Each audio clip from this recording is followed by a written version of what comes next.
Adil. Today I would like to say about different type of flowers around us. In nature we can see so many flowers in different color and in different shapes. Some flowers bloom in trees. Some flowers bloom on plants, bushes, creepers and climbers. Some flowers bloom in water.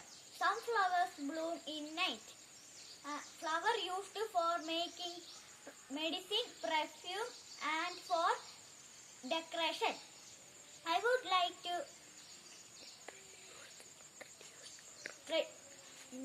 introduce some of them. Creeper.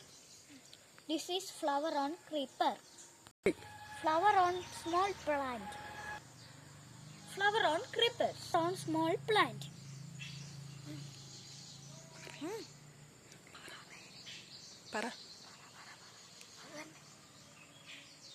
Flower on bushes.